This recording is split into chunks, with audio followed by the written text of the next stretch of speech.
అందరికీ హాయ్. ఇది బెండకాయ జస్ట్ నాటు పెట్టి ఇలా వేపుతున్నాను.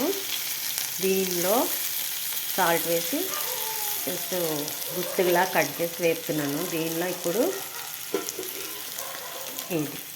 ఈ పొడి పల్లీలు, ఎండు కొబ్బరి, ధనియాలు, శనగపప్పు, మినప్పప్పు,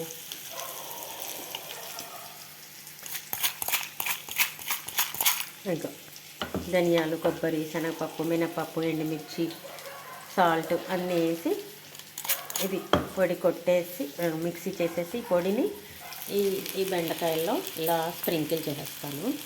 బాగుంటుంది. అప్పటికప్పుడు అలా చేసి తింటే బాగుంటుంది. దీన్ని కూర పొడి అని కూడా అనొచ్చు.